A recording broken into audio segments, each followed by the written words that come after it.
In this episode of the RV Small Talk podcast, we're going to go over a few things that you really should keep in mind now that the weather is turning from hot to cooler and then cold. So we're going into the fall and winter season. What should you be doing for your RV? Stick with us. Welcome to the RV Small Talk podcast, where we talk about lightweight trailers, truck campers, and the people, places, and adventures that go right along with them. I'm your host from Princess RV, and today I have special guest Matt. That's me. And he is over the service operations at Princess Craft here in Round Rock. And so he knows so many more things than I do. And I'm going to pick his brain on things that we ought to be doing in the cooler months to make sure our RV travels for the next year are ready to go and keyed up and lined up and perfect. So Matt, welcome aboard again. Thanks for having me. And we've had you on, I don't know how many times at this point. I think only once. This would be the second. It was so memorable. It was. It was very memorable. So we don't have PJ. She is at an event for RV dealerships where I believe she's picking up an award. It may have happened last night, maybe tonight. One of those. She's picking up an award because Princess Craft RV, which is of course under her direction and her guidance, has won a top 5 dealer in the U.S. award. Correct. It's a blue ribbon award that RVDA does, and somehow or other we managed to get it. We locked it in. We've had several top 50 awards. We've had only one other top 5 award. So this is a pretty big deal for us. Yeah, it's pretty exciting. And it's not just because of having cool products. It's not because we have sales guys who work hard. We have a service department here who really pays in. I see the application every year, and there's a good third or more, maybe 40% of that application has to deal with the service department, its operations, how you guys view things, and make sure the customers are taken care of. Correct. So good job, man. Yeah. I mean, a lot of it is, we're not perfect. So everybody makes mistakes and things happen, and we're dealing with products and different people and everything else, all the environmental factors. Mm-hmm. So, one of the things that I feel like sets us apart is, we stand behind the quality of our work, mm-hmm. and we want to make sure that the customers, at the end of the day, our goal is to make sure customers are taken care of, that they get what they need, that they get what they came in for, that we fulfilled the obligation to repair or correct any issues that we find. Mm-hmm. So, down the line, anything that comes up, we take care of it. We do what we got to do to make sure the customer is handled appropriately. What do you think is the biggest component in a customer feeling taken care of and satisfied when working with not just us, any service department, RV service center, anywhere? What do you think is the biggest component that feeds into a sense of well-being? I would say a sense of empathy. Being able to, for our advisors, the technicians, to the parts department, to the porters, like everybody in the department and the building can find a way to kind of put themselves in the customer's shoes. Mm-hmm. Hey, they spent money on this. They have plans to take it out camping. They want to enjoy time with their families. So trying to do put our best foot forward of the whole big picture, not just the repair part of it, mm-hmm. but the whole process from the time of it getting dropped off and written up to the time that they come to pick it up and after the completion of the repair. I think just being able to kind of sympathize and empathize with your customer of like, hey, we hear you, we understand, like you want to be able to use this. We want y'all to use it too. Sure. We don't want it sitting on our lot. So just, sometimes we have to shift and make changes and go from finding a part at one place that no longer is available. Now we got to move and find it somewhere else, or we can't get the part. Now we got to make modifications and make it work with what we can. Mm-hmm. So just, thinking outside the box to make sure that the customer is taken care of at the end of the day. You feel like that sense of empathy, feeling heard and respected and all. You feel like the conduit for that is the communication channels? A lot of it is, yeah. You mean like between the customers and Princess Craft, or just in general for service departments? Do you think that if they feel connected, kept up to date, informed, sometimes educated, where they, they may not realize that a part isn't available, just kind of Johnny on the spot communication helps them to get that sense of we're in this with you, kind of empathy. Yeah. Unfortunately, I mean, we are in this with them. Like we're kind of the middleman, and we're stuck in the middle a lot of times to kind of relay information. So to your point, yeah, I mean, we have to keep the customers abreast of everything that's going on as we get the information. And it's helpful because, you know, I mean, from the outsider perspective, it's okay. Well, it may have been taking a couple weeks or so. It's taken longer than maybe it should have. But on our side, we may have been doing, you know, 2 or 3 weeks worth of back and forth with emails with the manufacturers, or, hey, we don't have that part. Now we got to get this somewhere else. So yeah, I mean, the communication goes a long way. You know, we do have a lot of work that comes through the shop. So yeah, it does. Sometimes we're not perfect, and sometimes it laxes. If we don't have any earth-shattering updates, there will be times that it may be, you know, a week or two before some of my advisors can get back to customers because they don't have any new information. So yeah, that sometimes, you know, that is something that we are trying to work on and trying to get better at. Sure. But it's unfortunately kind of the nature of the beast right now. We have well over 500 open work orders currently at our location. So 500 open work orders. Open work orders. Yes, sir. So what causes, because it sounds to me, and I don't know if that's the case, but it sounds to me, because I'm not in your department, that qualifies as a backlog. Correct. What gets, and it's not just our dealership. I know I've heard enough. I have my ear to the ground enough to know that it's definitely not just us. It's across the board for dealerships and service centers. What causes this situation to happen? So a lot of it is parts availability. You know, excuse me. A lot of it started with COVID after parts not being available, having to shift because manufacturers had to make changes to different suppliers, different vendors that they got. You know, now we're going back to manufacturers. If it's a manufacturer part, it's months, weeks, can be 6 months. It just depends. So windows are a big hiccup for us. Decals are a big hiccup for us. Paneling, anything that's a manufacturer specific product that we can't source anywhere else takes, you know, 4 to 6 weeks is average. Sometimes there's longer lead times. Sometimes the manufacturer may not have enough surplus to supply us with the part. So they have to go back to their vendor. Correct.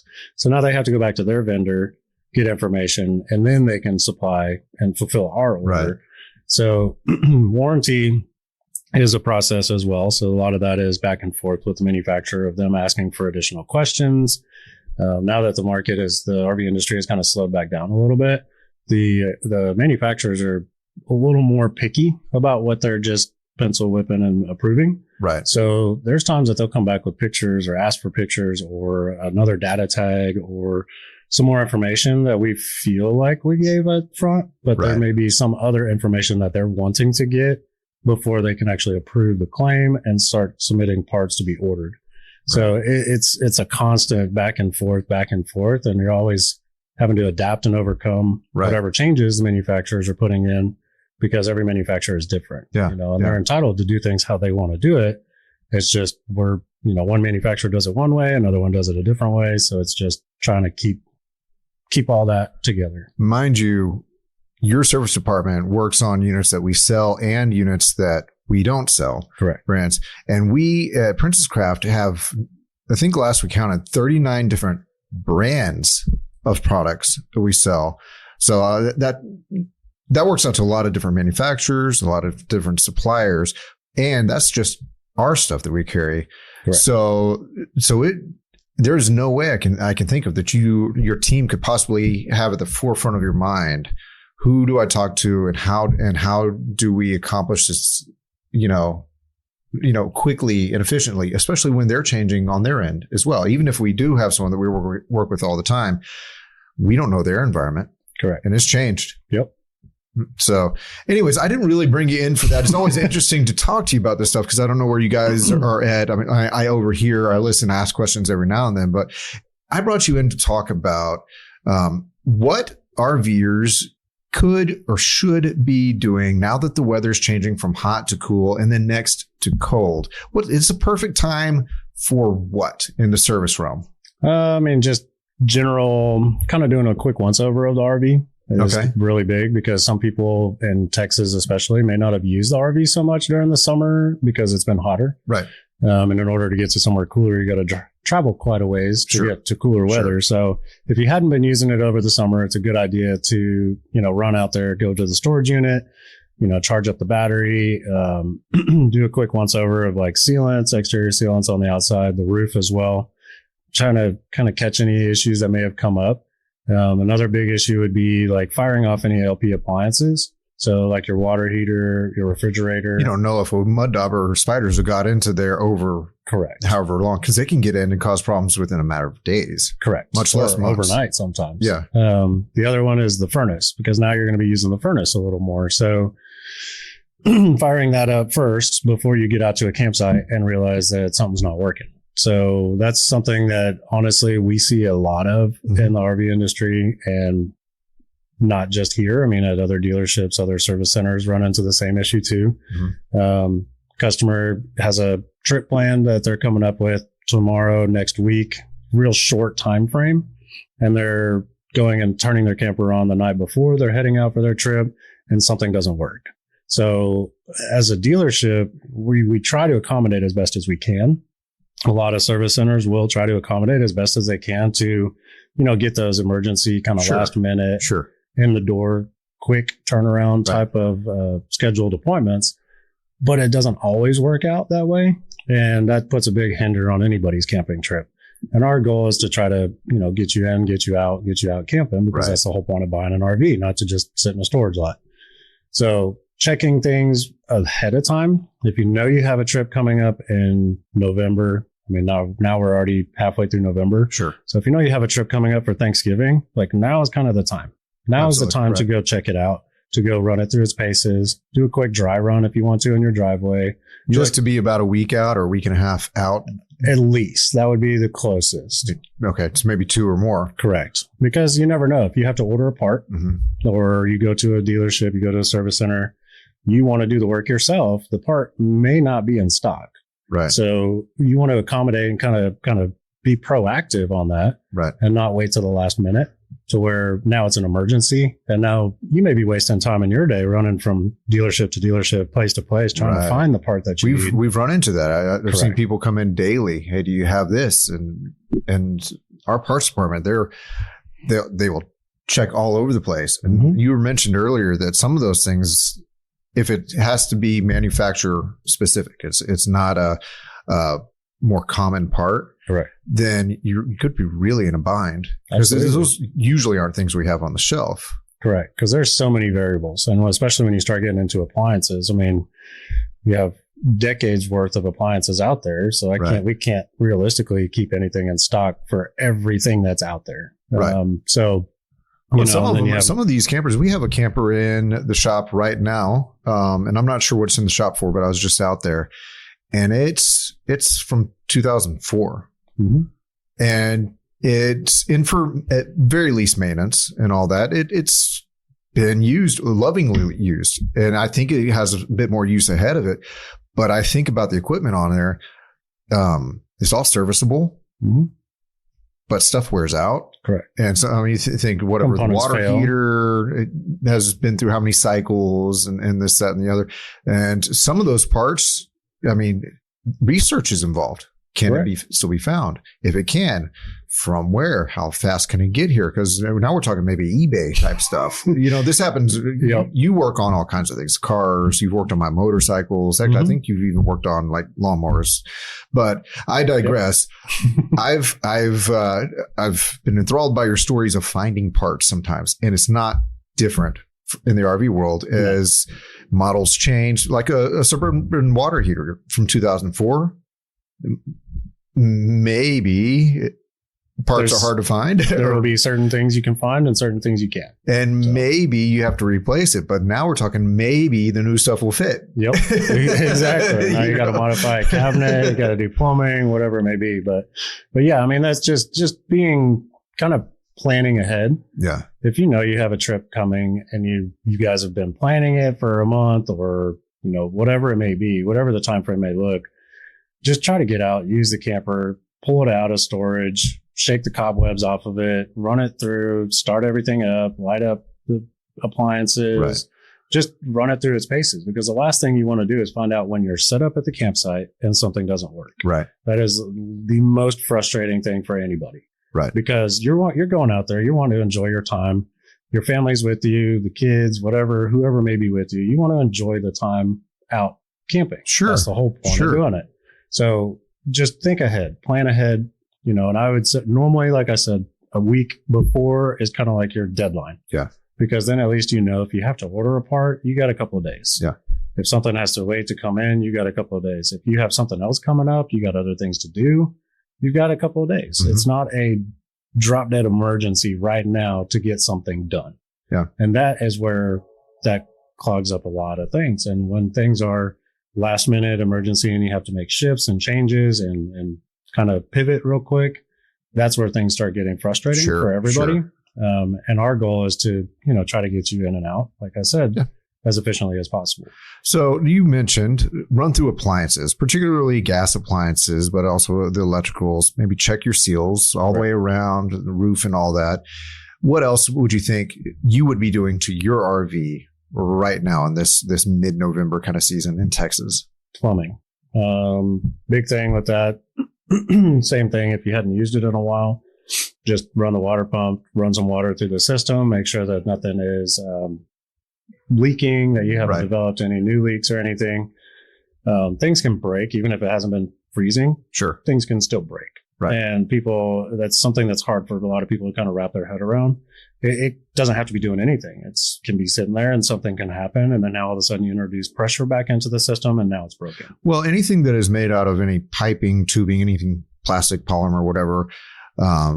My experience is that time alone, but time plus heat, temperature changes, expansion and things like that will cause surprises. Correct. Always inconveniently. Well, the expansion issues and all that and sealants, having the oils kind of leached out over summer months. And then you got the hot day and the cool nights and all that. You're exactly right. Once you introduce pressure on it, you may end up with a couple surprises that don't make any sense because it's just been sitting there. Correct. And it may not show its face immediately too. Right. So that's the other thing is you put it under pressure the one night, then you come back the next day, you may have a little dribble because there is plumbing, there's fittings, there's other stuff behind paneling, behind cabinets that you don't see. So it's good to, put it under pressure, kind of put some eyes on it, do a quick once over, see physically what you can see, open cabinets, stuff like that. And then maybe if you have the opportunity in front of your house or at the storage unit, leave it pressurized and then come back and check it again later. Right. That way you kind of almost like I said, like a dry run, almost like resembling you actually using it. Because if you're using it, you're not going in there and putting pressure to it, shutting it off 10 minutes later and then leaving. If I had the time, I would like to do exactly what you're describing. But also if I have the time, I like to do what I would consider like a rumble test. Go through all this, fire everything up, pressurize it, and then drive it around the block.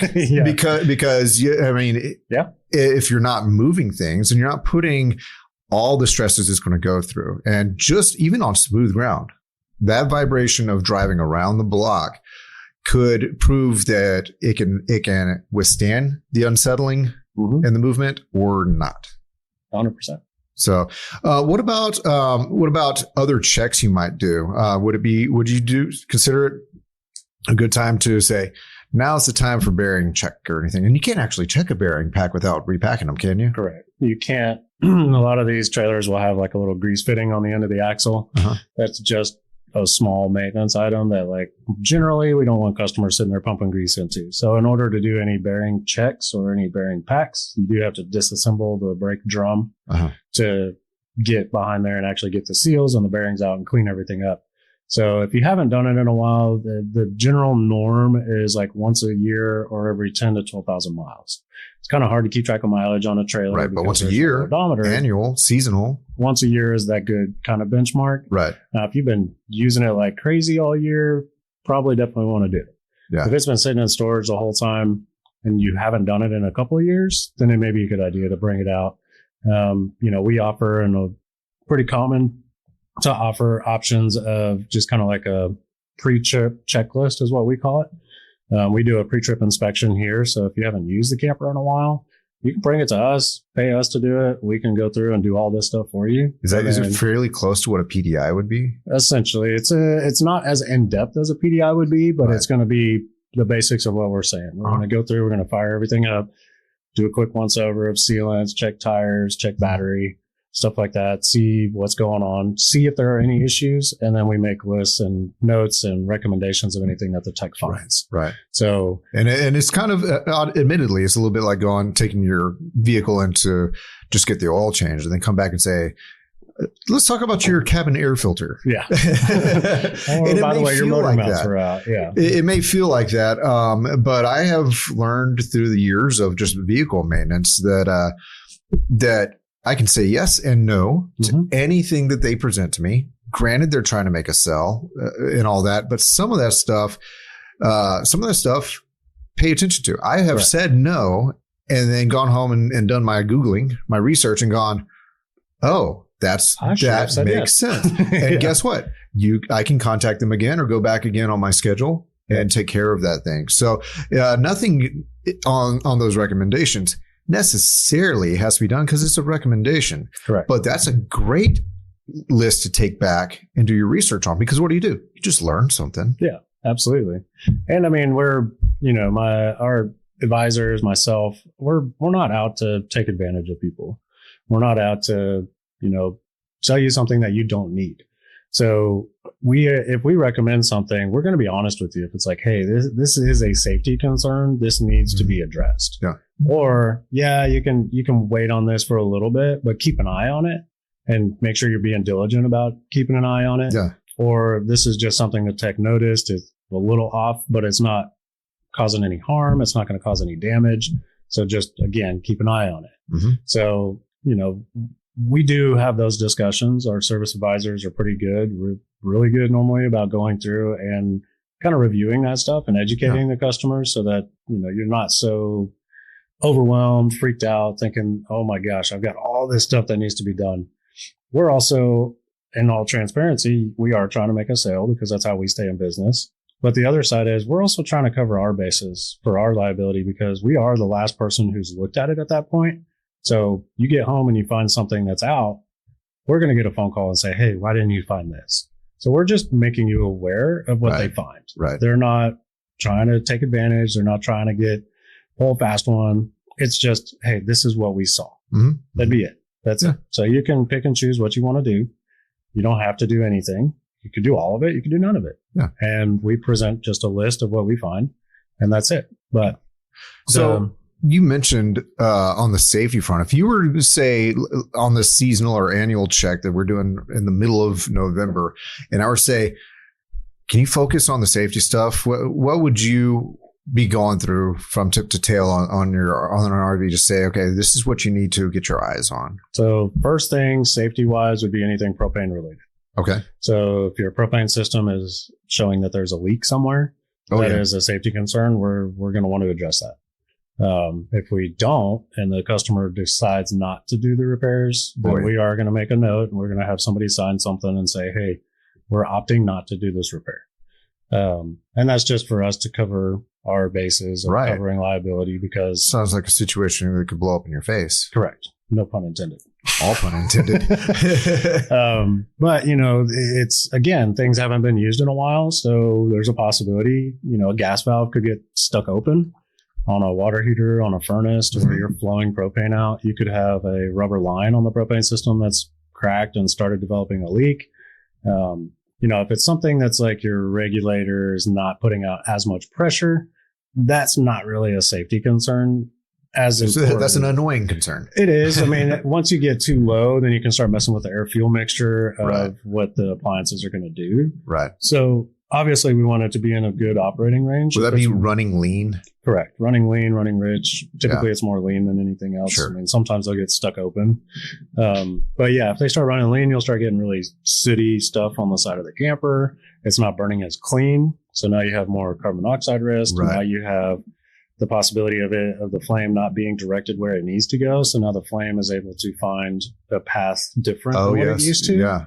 So now instead of being like a roaring flame, it's just kind of a trickling flame. Right. So now you can start burning things up because the flame is normally going around rather than just right in that one spot. Right. So that is a concern. That's going to be our big priority. Okay. The second one would be anything electrical that seems to be a hazard of like a short circuit or something like that. Not as common unless there's been some like physical damage somewhere. The second would be any water leaks, or third, sorry, would be water leaks. So anything that's showing any type of water intrusion into the camper long term is going to cause damage. Sure. It's going to cause water damage, it's going to cause mold growth, which is detrimental to your health. Right. We don't want that. So if we see that there's a water leak somewhere, whether it's on the roof, whether it's out of a window, whether it's plumbing, whatever it may be, that's going to be something that we're like, yeah, it is operational, but it's also a safety concern. Sure. The other thing would be, I just lost my train of thought on that. Okay. So we got propane, we got electrical, we got water leaks. Yep. What about in transit issues? Like, do y'all do safety? Get your eyes on safety components for when you're actually hauling your unit? Yeah. I mean, if your tires are out of date, it's starting to show dry rot, that would be a concern as well. So the other thing I was going to say is, if you have really nasty water in the plumbing system. Right. So if you leave water sitting in your freshwater tank and your water heater, if you've got a tanked water heater, a 6-gallon, 10-gallon, 12-gallon, whatever it may be, any water that's left in the plumbing system can start to grow bacteria. Oh yeah, that's a perfect environment for bacteria. Absolutely, and it gets nasty. You'll fire that thing up, and it's like rotten egg smell, especially if it's been filled up around here with the hard water. But that is an opportunity for bacteria to grow. So that's something that we're going to recommend. Hey, you need to clean this out. You need to do a sanitize so where you can kind of run some bleach water through it, kind of kill some of that bacteria, because the smell indicates bacteria. A bigger growth. problem. Correct. Right. So if you get in a camper and you run some water through it and it smells like rotten egg and it's running you out of the camper, you got to do something, because you're bathing in that. You're potentially making food. Right. Preparing food with it. You may be brushing your teeth. I mean, you're ingesting that water, and that water is getting into you somehow. Right. So just being aware of that kind of stuff. Okay. Running gear, your brakes, your tires, your 7-way stuff, your lights, stuff like that. If you have a light that's out, like, we can't sell a camper with lights that don't work. Right. So you can't drive down the road and get a ticket for that. So that would be an issue. Safety chains, stuff like that. But it just, there's a lot to it that people don't think about. Sure. And one thing that we see a lot of is people don't use their RV for a long period of time and just let it sit. Right. And they ignore it. And their expectation is, well, it hasn't done anything, so I should be able to just grab and go. Correct. And cars will do the same thing. If you don't drive a car for a year, 2 years, 3 years, there's going to be things that are going to start breaking down and wearing down. And when you go to fire it up, now you're going to start having some issues. You never know. Yeah. Things like to be used. You have a gadget in the shop, and it looks like a big old vacuum cleaner. And so what is that? What does it do? Who's your daddy? What does he do? The Seal Tech? Yeah. What's going on there? So the Seal Tech is awesome. It takes out a lot of guesswork and cuts down on a lot of time needed to troubleshoot or track down any type of leaks that we can find, external leaks. So this would be like air leaks, not air and water. And water. Yep. Okay. So basically what it does is it's a big fan essentially that can attach to a roof vent or some type of vent on the outside of the coach, so it can pull air from outside and pressurize the inside of the whole vehicle, the whole cabin. Thing. It's like blowing it up from the inside, kind of like a balloon. Okay. It's small enough pressure that it's not putting pressure on anything, right? But it's enough to move air so that now we can run around the outside, everywhere on the outside of the camper with like a soapy water, and we spray it on there, and literally anywhere that where air is able to get through, water can get through. And then you see the bubbles kind of start seeing bubbles showing up. Right. So now we're like, hey, that's where it's coming from. So you can check all the long runs of seals around your camper, around every vent, the air conditioner, windows, doors, and all that. I mean, everything. Clearance lights, everything. And well, that's pretty great. So because where you see the water coming in on the roof may not be where the leak is from, because the water follows a path of least resistance. Sure. Once it makes a path, it's just going to keep flowing that way.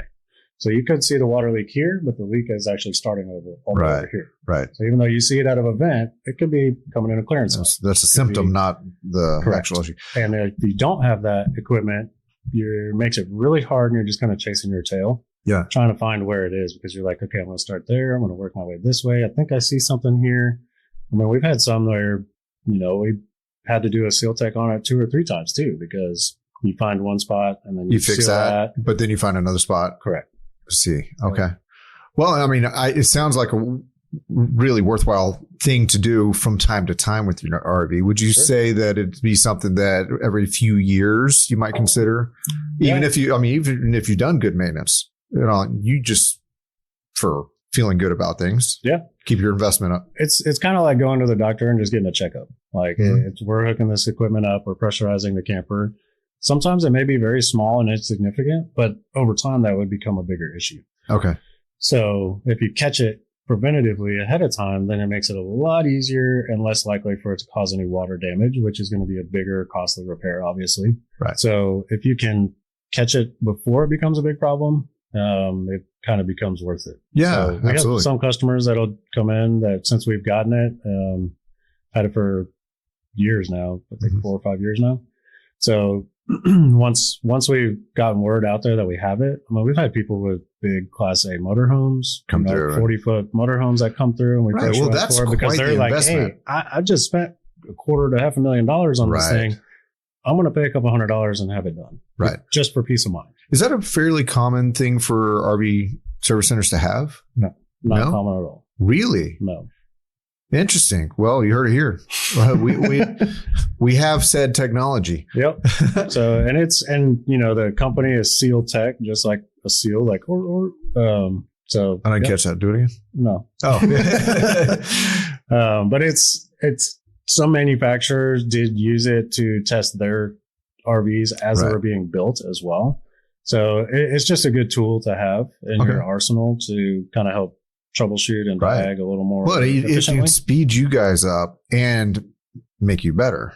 Correct. I mean, there is still time involved in it because even though we're pressurizing the system now, we're still physically walking around doing everything. Yeah, but it just seems like you're more likely to catch air bubbles 100%. Coming out of a seal than whatever the other method would be. I can't imagine. The other method is putting eyes on it and trying to find any little gaps or cracks that could potentially be an issue. Right. And it also helps with misdiagnosis. I mean, you may see something that you're like, ooh, that definitely needs to be sealed right there because I can see where there may be a little hole. Sure.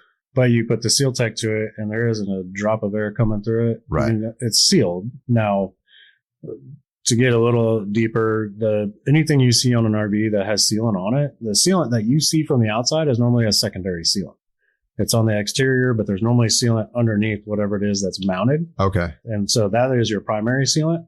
Now you have a secondary sealant on top of it. Right. So if it becomes a big issue that there's water, a decent amount of water coming in somewhere, ideally we want to take everything off so we can correct that primary sealant, which is normally like a butyl or liquid butyl or something underneath there.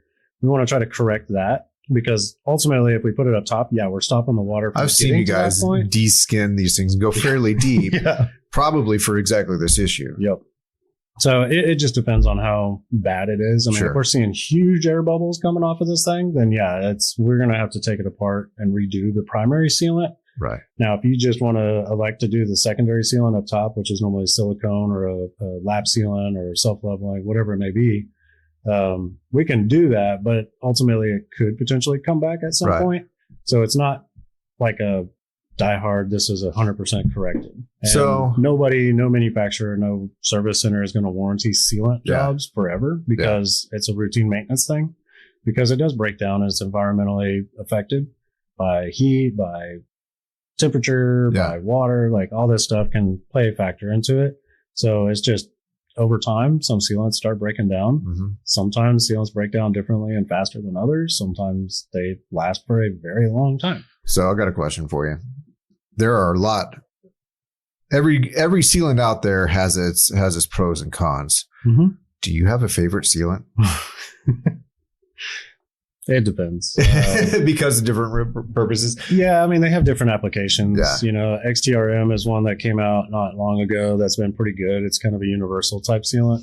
Some of my techs don't like it because it's a little runnier. It just depends. Dicor is a really good brand. Again, has been out in the market for a long time.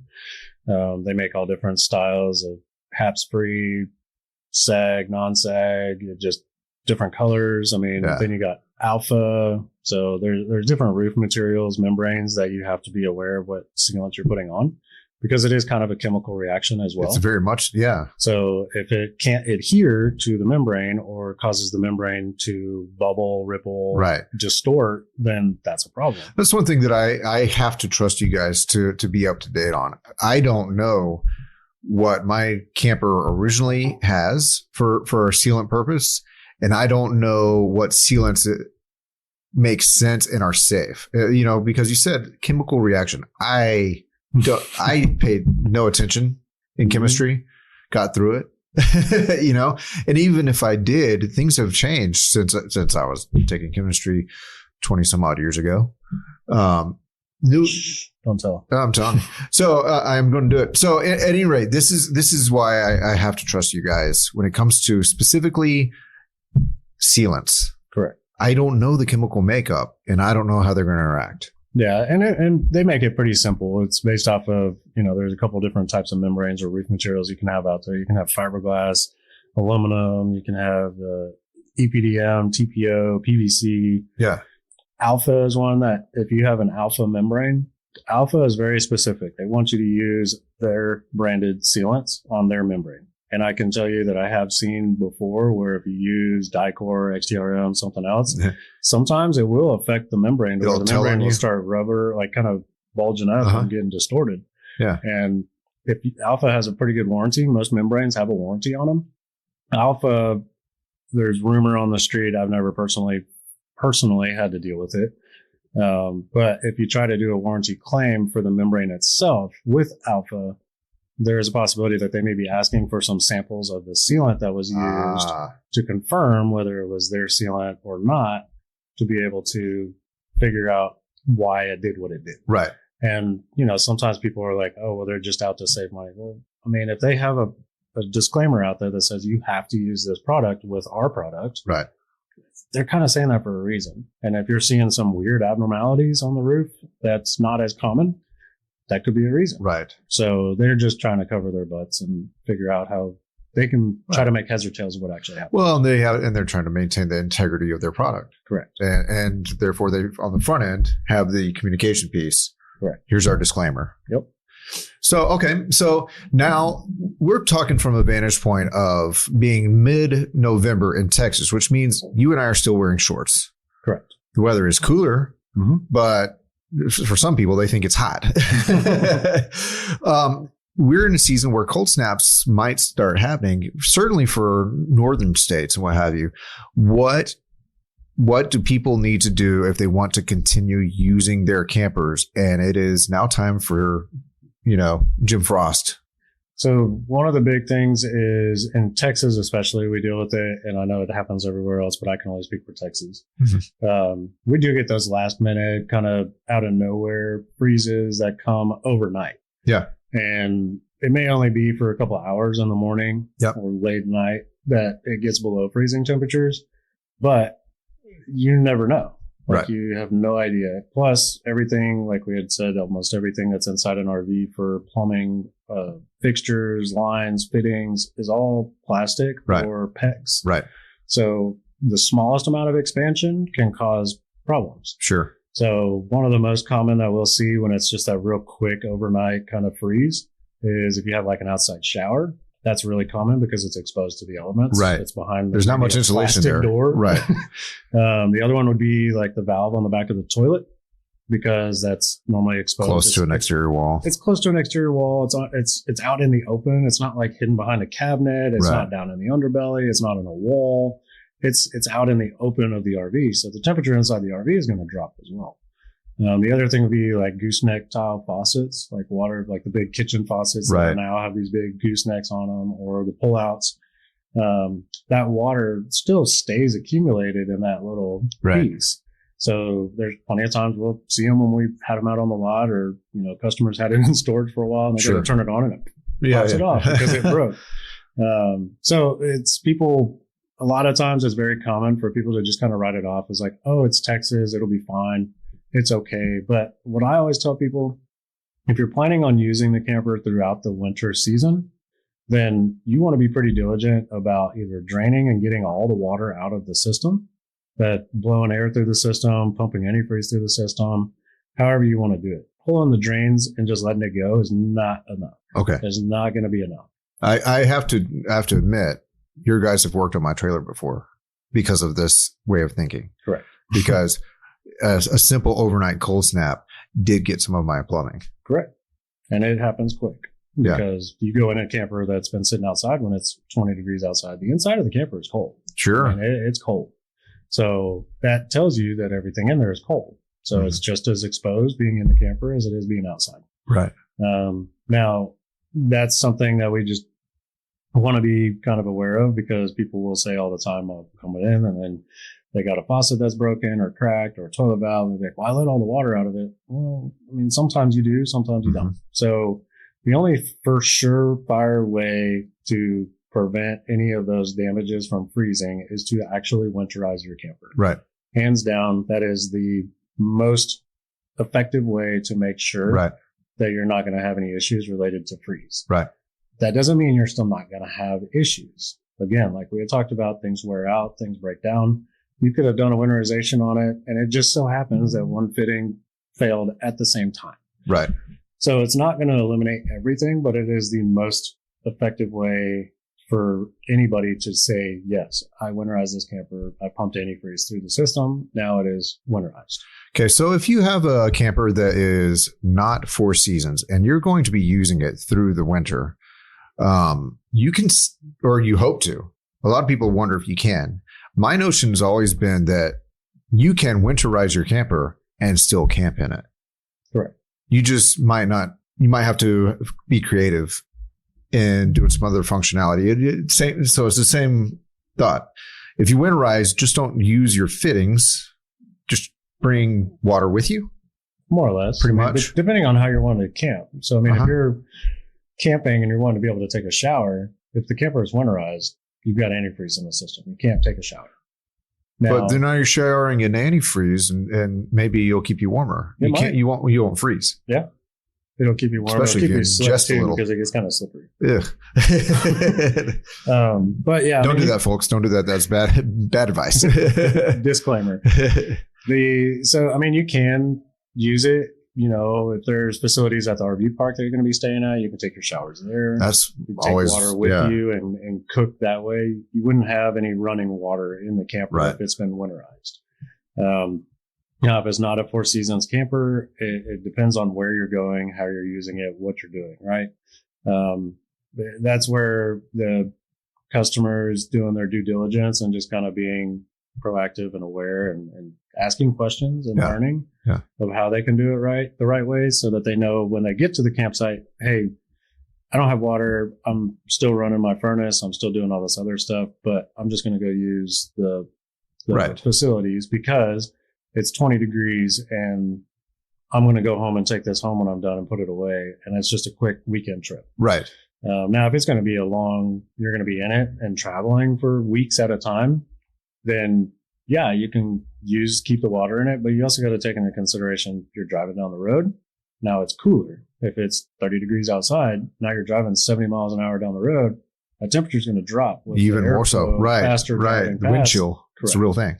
That wind chill is going to kick up heavy for just driving, just towing the RV from one place to the next. Right. So you can, and some people don't like doing this. Some states don't allow you to do it. It depends. Use it at your own risk. Very much so. Use it at your own risk. But some people will keep their furnaces running while they're traveling. Right. But just at a very, very low temperature. So may keep it at like 50 degrees, 60 degrees, whatever, because now you're just keeping it warmed up. But would I personally do it? Probably not. Okay. I would find a way to, drain some of the water out of it, get where I'm going, and then refill it again when I get there. If you had a big enough battery bank and enough charge going from your tow vehicle, would you maybe put a little ceramic space heater? You could, if you can find one that'll run off a battery and not pull too much power. So those things do pull a lot of power. So most space heaters pull a decent amount of power. You're right. Okay. At least the ones that are going to do anything. Right. Some of them may keep you warm. Plus you're just putting a space heater in. Correct. So it's another danger. All right. Yep. So guys, don't do that either. So again, like back to, if you're not going to be using it during the winter, just winterize it. Sure. Just winterize it, put it up in storage, be done with it. If you do plan on using it during the winter, again, any trips you have planned, try to plan accordingly ahead of time so that you can either winterize it when you get back, so that you can have it stored appropriately. Because the thing is, it's during the winter, it's during the holiday seasons. You may be out of town. Yeah. Something may happen. You may be out of town for Thanksgiving, Christmas, New Year's, whatever it may be, or you just may be busy with anything else. And then next thing you know, you're sitting at home watching the news and it's, oh man, it's going to be freezing tonight. Mm-hmm. Or I wonder if the RV is going to be okay. Like, you don't just take the worry, take the stress out of it, and just plan ahead of time, plan accordingly. Go and, hey, we brought the RV home. Now we don't have any trips planned through the rest of the winter.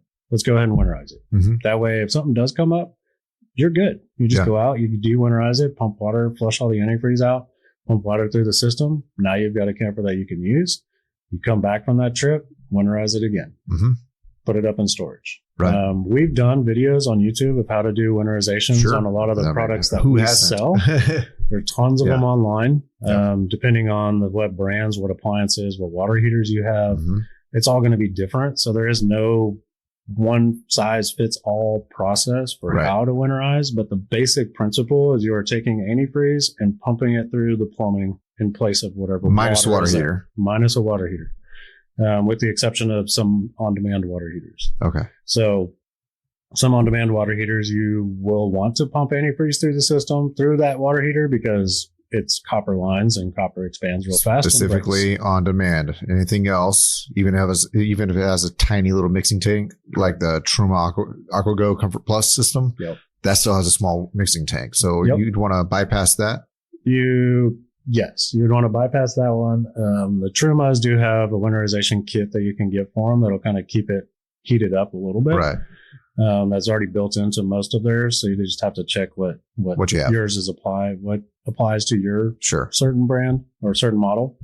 But yeah, even if there are some out there that are on demand, there's a lot of them out there that people will say are on demand, but they're not on demand. They're just really fast, really quick, really efficient. So they may still have some type of a tank. So like the Aldi, the Trumas, whether it's the Combi, which is a water heater and furnace, or whether it's the AquaGo, which is just their water heater, they still have a tank inside of them. And a lot of people forget that because they get really fast hot water. They get fast hot water. They get long hot water. There's also been some misinformation that has been put out there by when they were first coming out because they were all from overseas. So a lot of people didn't quite know or understand what they were. They were looking at how it worked, how it functioned, how it was built, how it was designed, and kind of more or less assumed that it was an on-demand, but it's not an on-demand. An on-demand water heater is going to be one that does not hold any water in it, and it heats the water up as it flows through it. Right. It's not heating up a space of water that's already there. Yeah. So if it has a tank in there somewhere, a pressure vessel, a mixing vessel, whatever it may be, it's not an on-demand. As by definition, it is not an on-demand. Sure. There's only a few out there. There's a Girard, Suburban's making one. I think Furrion started making one. There's some other brands of names that are coming out now. There's one that's some weird name. I want to say Fujitsu, but that's a camera. Sure. Right. But there's a little more common now because people wanted that on demand because it's, less weight. You're not carrying around 30, 40 gallons worth of, or pounds worth of water, and it's easier. It's faster. Yeah. But if you do have an on demand, just check the owner's manual, look online. Most of these on demand manufacturers have their own videos. And I would normally caution people to go to the manufacturer's videos first, if they can. Yeah. If you can't find anything that's with the manufacturer, then find one that has some reputable videos or something else. Some more trusted source that's been out there with a track record. Correct. You don't want to just be following John's RV down the street that is just throwing a video out there of something that they saw. You want to try to go to as much of a credible source as you can. Sure. And, we're not the most credible on everything, but we will find the answers if we have to. There's some things we haven't seen that many of. Exactly. Because it's maybe not in a product line that we carry. Correct. The RV industry changes so much. It's right. hard to keep your hands on everything at the same time. Well, cool.